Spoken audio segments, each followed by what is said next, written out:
Hello viewers, आज के इस लेटेस्ट वीडियो में हम सीखने वाले हैं कि आप तत्वों को किस प्रकार से ढूंढ सकते हैं। तत्वों को ढूंढना, यह है आज का हमारा मुख्य टॉपिक, ढूंढना। जैसे मैंने आपको सपोज दे दिया कि एक ऐसा तत्व जिसका परमाणु क्रमांक है 15, तो बताइए ये किस वर्ग में है, ये किस आवर्त में है और इसका उपकोष क्या है। तो हम किस प्रकार से पता लगा सकते हैं, हम आज पूरे वीडियो में इसी के बारे में चर्चा करेंगे। तो चलिए स्टार्ट करते हैं। सबसे पहले जो भी आपको तत्व दिया है उसका जो भी परमाणु क्रमांक दिया है उसके अनुसार सबसे पहले इलेक्ट्रॉनिक विन्यास लिखिए। क्या हो जाएगा इलेक्ट्रॉनिक विन्यास? 1s2, 2s2, 2p6, 3s2, 3p3।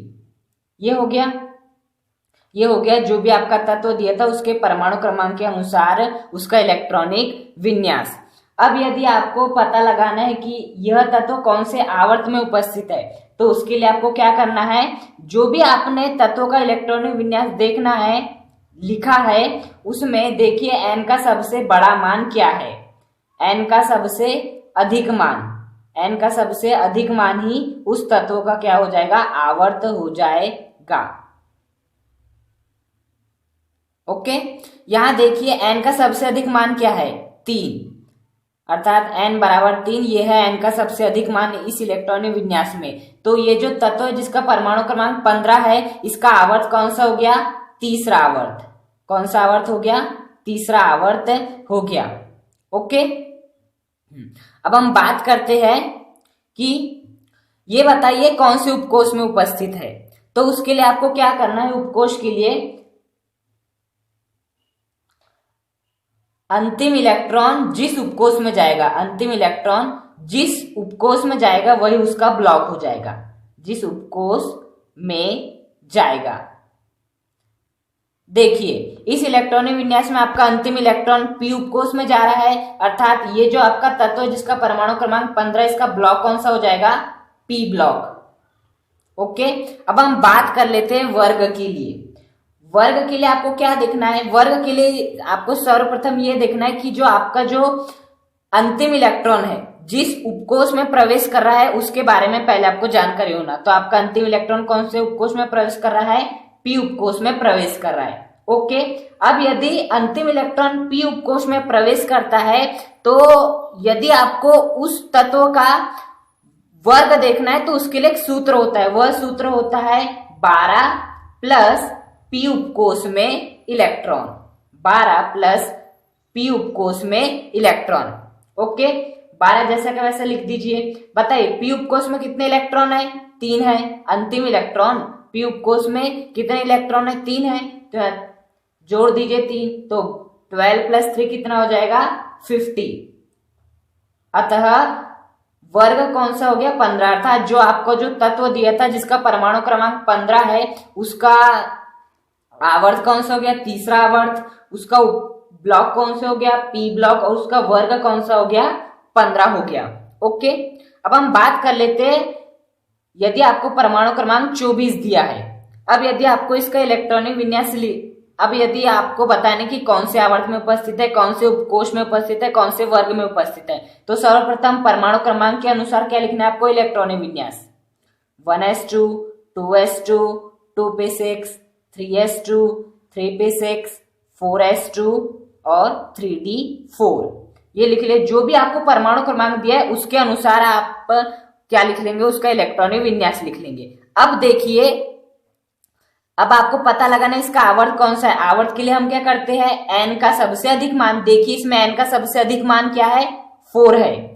n का सबसे अधिक मान क्या है, 4 है, अतः यह तत्व कौन से आवर्त में उपस्थित है, चौथे आवर्त में। यह तत्व कौन से आवर्त में उपस्थित है, चौथे आवर्त में उपस्थित है।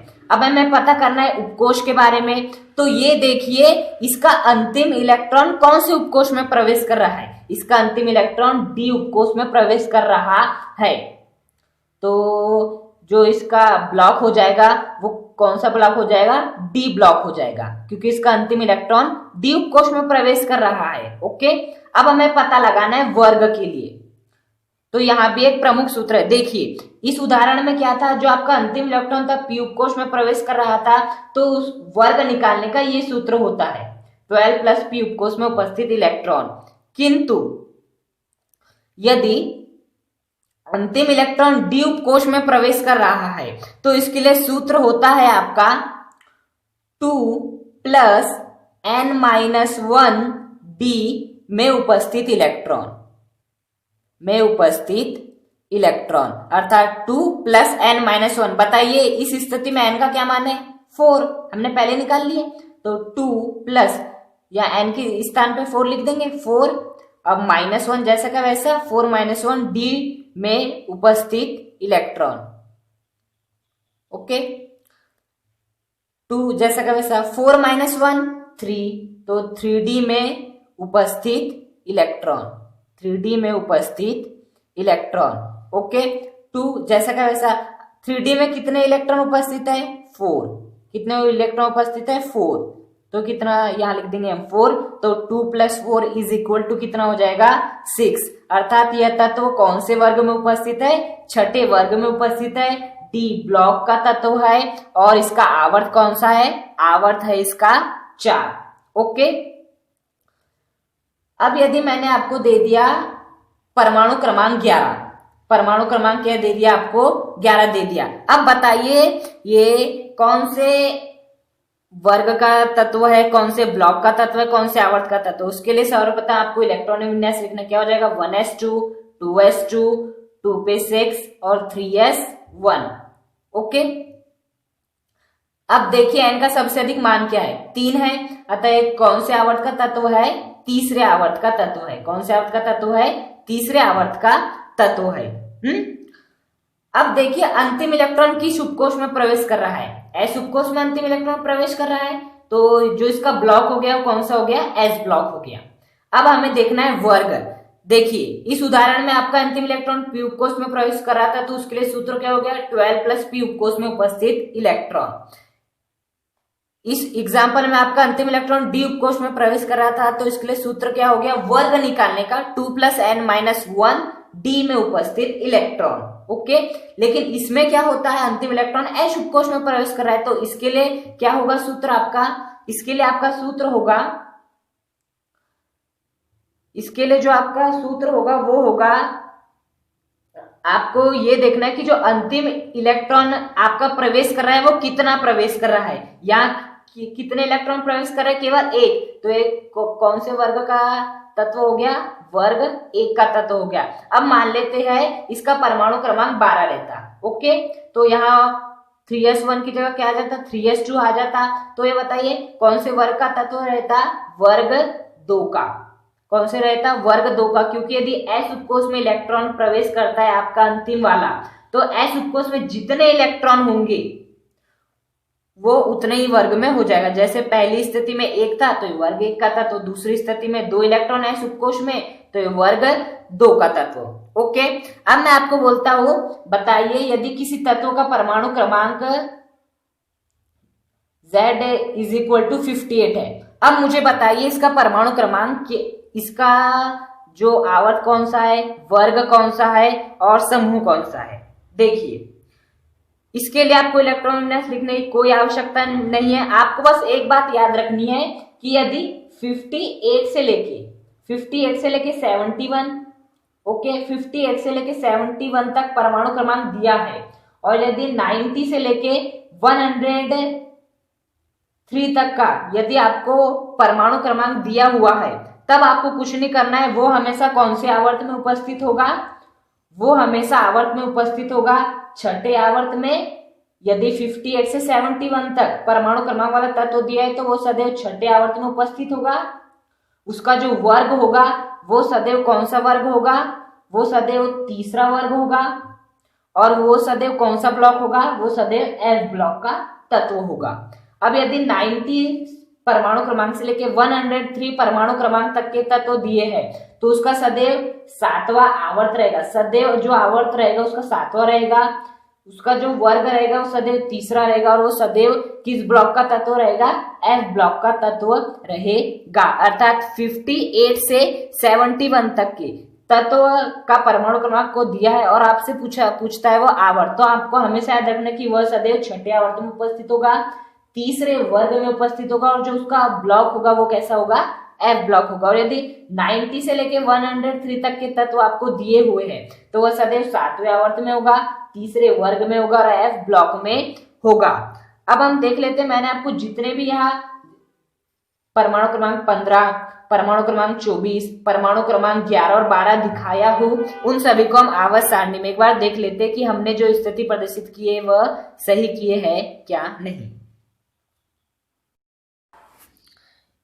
देखिए, पहला तत्व था आपका, कौन सा तत्व था जिसका परमाणु क्रमांक क्या था, 15 था। देखिए यह है 15 परमाणु क्रमांक वाला तत्व, यह है 15 परमाणु क्रमांक वाला तत्व। और देखिए कौन से वर्ग में है, 15 वर्ग में है। ये कौन से वर्ग में है, 15वें वर्ग में है। ओके, और देखिए कौन से आवर्त में है, तीसरे आवर्त में। ये कौन से आवर्त में है, तीसरे आवर्त में है।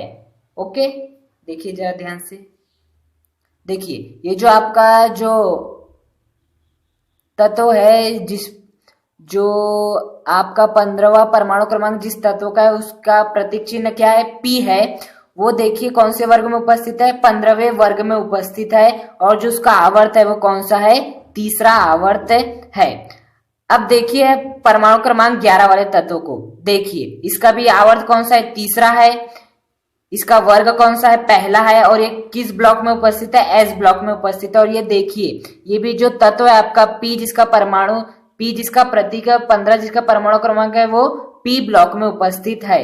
अब हम बात कर लेते हैं जिसका परमाणु क्रमांक 24 है। देखिए यह है इसका परमाणु क्रमांक 24, तो इसका जो वर्ग है वो कौन सा है, छठा वर्ग है। इसका जो आवर्त है वो कौन सा है, चौथा आवर्त है। और ये जो जिस ब्लॉक में उपस्थित है वो कौन से ब्लॉक में उपस्थित है, डी ब्लॉक में उपस्थित है। अब मैं आपको इन सभी तत्वों को सारणीबद्ध रूप से किस प्रकार से आप वर्ग को याद रखेंगे, यदि अंतिम इलेक्ट्रॉन एस में प्रवेश करता है, पी में प्रवेश करता है, डी में प्रवेश करता है और एफ में प्रवेश करता है, तो आप किस प्रकार से इन सभी को याद रखेंगे, मैं उनको एक बार समराइज कर देता हूं। यदि अंतिम इलेक्ट्रॉन एस उपकोष में प्रवेश कर रहा है, यदि अंतिम इलेक्ट्रॉन एस उपकोष में प्रवेश कर रहा है, यदि अंतिम इलेक्ट्रॉन पी उपकोष में प्रवेश कर रहा है, यदि अंतिम इलेक्ट्रॉन डी उपकोष में प्रवेश कर रहा है, तो उसके लिए आपको कौन कौन सी बातें याद में रखनी है। देखिए यदि अंतिम इलेक्ट्रॉन एस उपकोष में प्रवेश कर रहा है तो वर्ग के लिए क्या सूत्र होगा, जो उसका अंतिम इलेक्ट्रॉन जिस उपकोष में प्रवेश कर रहा है उसका इलेक्ट्रॉन विन्यास NS1 होगा या क्या होगा, NS2। जैसे देखिए यदि परमाणु क्रमांक 11 है तो हमें क्या मिला, NS1 अर्थात 3S1, N की जगह 3 भी हो सकता है, 2 भी हो सकता है, 1 भी हो सकता है, तो यहाँ हमें क्या मिला, 3S1 मिला। अब यदि एक इलेक्ट्रॉन उपस्थित है अंतिम उपकोष में तो इसका वर्ग कौन सा हो जाएगा, पहला वर्ग हो जाएगा। और यदि अंतिम उपकोष में 2 इलेक्ट्रॉन उपस्थित है तो इसका वर्ग कौन सा हो जाएगा, दूसरा वर्ग हो जाएगा। कौन सा वर्ग हो जाएगा, दूसरा वर्ग हो जाएगा। यदि पी उपकोष की बात करें तो इसके में वर्ग निकालने का क्या सूत्र हो जाएगा, 12 प्लस पी उपकोष में उपस्थित इलेक्ट्रॉन, पी उपकोष में इलेक्ट्रॉन, ये हो जाएगा इसके लिए सूत्र। यदि पी उपकोष में प्रवेश कर रहा है तो इसके लिए यदि आपको वर्ग निकालना है तो इसके लिए सूत्र हो जाएगा 12 प्लस पी उपकोष में उपस्थित इलेक्ट्रॉन। ओके, और यदि हम डी उपकोष की बात करें तो इसके लिए वर्ग निकालने का फॉर्मूला क्या हो जाएगा, 2 प्लस n-1 डी में इलेक्ट्रॉन। इसके लिए क्या हो जाएगा, 2 प्लस n-1 डी में जो भी इलेक्ट्रॉन होंगे उन सभी को आप जोड़ दीजिएगा और जो भी आंसर आएगा वही उसका क्या हो जाएगा, वर्ग हो जाएगा। और यदि आपको एफ ब्लॉक के तत्वों के बारे में याद रखना है तो इसके लिए कुछ नहीं है। यदि 58 से लेकर 71 तक का परमाणु क्रमांक यदि आपको पूछता है तो वह सदैव छठे आवर्त में होगा, तीसरे वर्ग में होगा, एफ ब्लॉक का तत्व होगा। और यदि 90 से लेकर 103 तक के तत्व पूछता है तो सदैव सातवें आवर्त में होगा, तीसरे वर्ग में होगा और एफ ब्लॉक में होगा। मान लेते हैं आपको पूछा जाता है जेड बराबर बताइए 69 किस आवर्त में है, तो आपको मालूम है 58 से 71 तक जितने भी तत्व आएंगे वो सदैव छठे आवर्त में होंगे। 69 का तो कौन से आवर्त का तत्व, छठे आवर्त। ये सदैव कौन से वर्ग के तत्व होते हैं, इससे और इसके बीच में आते हैं तीसरे वर्ग, तो ये भी क्या हो जाएगा तीसरा वर्ग, और ये कौन से ब्लॉक का तत्व हो जाएगा, एफ ब्लॉक का तत्व हो जाएगा। तो इस प्रकार आप आवर्त सारणी के बिना भी तत्वों को ढूंढ सकते हैं। यह है आधुनिक आवर्त सारणी की सबसे अच्छी खूबसूरती कि आप बिना आवर्त सारणी को देखे भी तत्वों को ढूंढ सकते। तो आज के इस वीडियो में हमने बात करी तत्वों को किस प्रकार ढूंढा जाता है। Thank you.